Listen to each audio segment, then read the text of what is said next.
So it seems like when you're about to graduate to the next level of whatever that goal is or whatever move you're making, there's always going to be some type of resistance. And I've talked about this before. Graduating to the next level, also comes with, so it seems like every time you are about to graduate to the next level of business, of career, of your life, there's always resistance. And I've spoken about this before, but I feel like currently right now, as a business, as an entrepreneur, I feel that we're graduating. I feel like we're graduating to the next level. And the reason why I can identify that is because of the resistance, the internal resistance and the external resistance that's taking place. And the key is not to panic when those things happen. What I like to do is, when I see that, is just to go back in my mind and remember everything that got us to this point, because that's where you find the power to break through the resistance. And without the resistance, you don't build strength. You don't build the muscle that it takes to maintain the next level. So speaking of that, I bring that up because we're actually my daughter is graduating from first grade. So I'm walking there right now. But as I'm walking there, I'm thinking about, some of the things that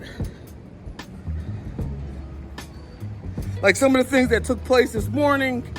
It was just some weird stuff happening. But anyway, that got me thinking about this graduating and not panicking. Because this is the life of not just entrepreneurship, but life in general is these cycles, and understanding how to ride the cycles and being emotionally regulated. Don't allow yourself to get all jammed up. So I'm a few minutes away from my daughter's school. We're gonna head into her graduation, so stay tuned.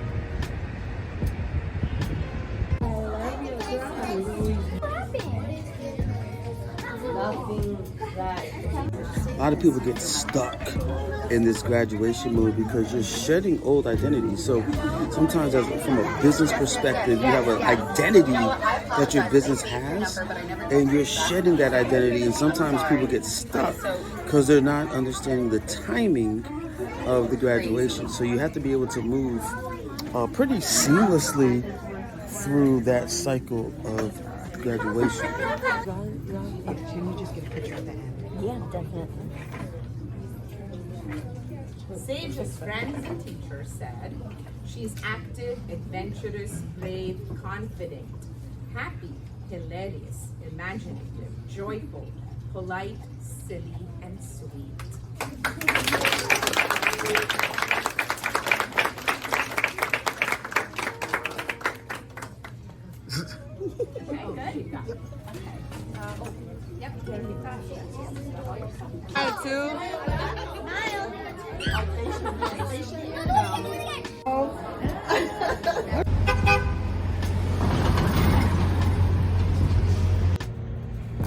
Yes, so the graduation festivities are over for the day and the summer officially starts.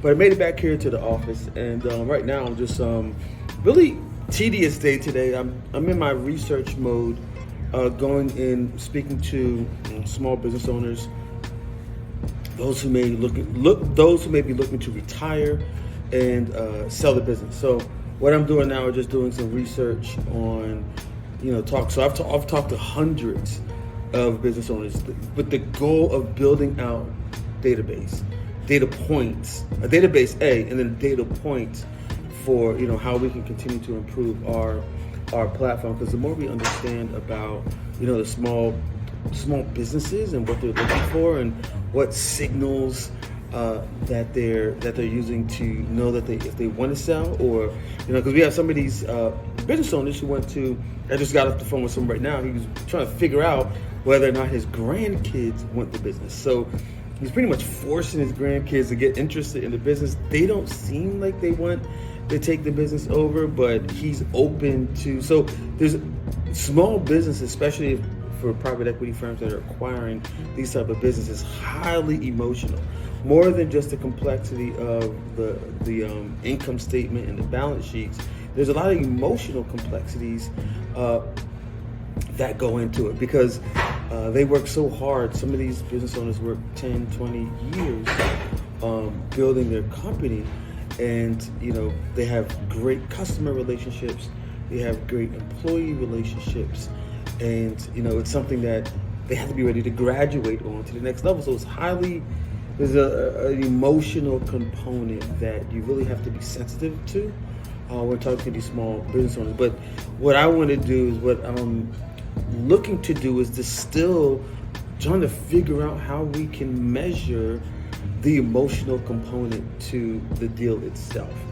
And the only way to do it, artificial intelligence won't do it, automation won't do it. The only way to do it is human to human, person to person, to really get those signals from them, those emotional signals from them, so that we can begin to build this into our infrastructure and how we make things work. So so that's what today's pretty much dedicated to. A good portion of today is dedicated towards it, and I log everything. We just kind of keep a track of everything that we're putting together.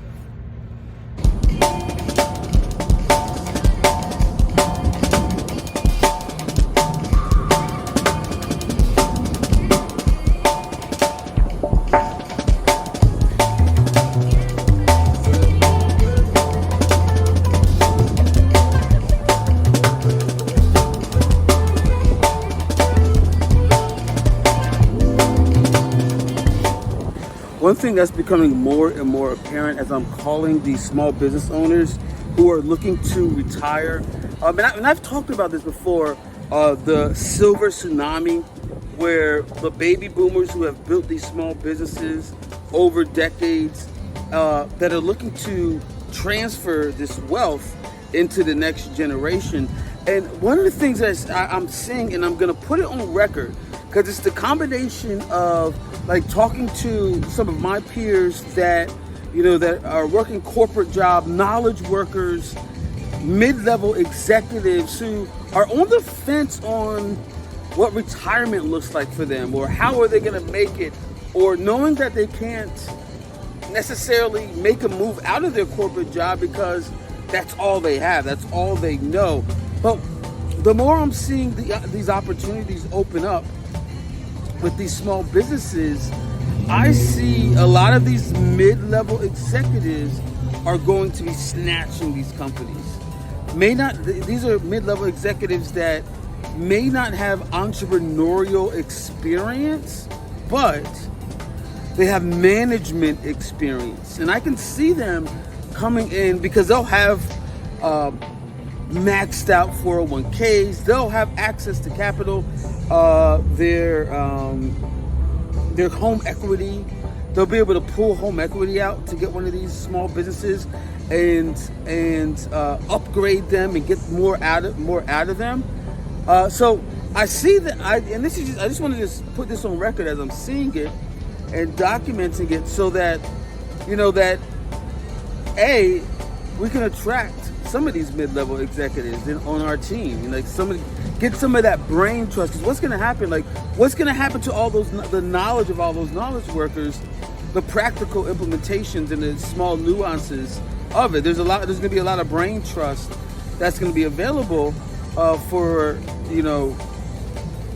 these companies that are looking to, these business owners are looking to move on. So I just want to just make a note of that, because I see that beginning to emerge, the more small business owners that I'm speaking to. I'm reading this M&A magazine, and exactly what I was saying just earlier is what this gentleman, his name's Eric, he went from working a W-2 job, as you can see here, pretty W-2 job, and then he pursued acquisition, and he created this newsletter that pretty much talks about his transition, how he was able to build freedom from his W-2 corporate job and buying, I think it says here, he had about 100 deals. He did about 100 deals, $200 million in transaction.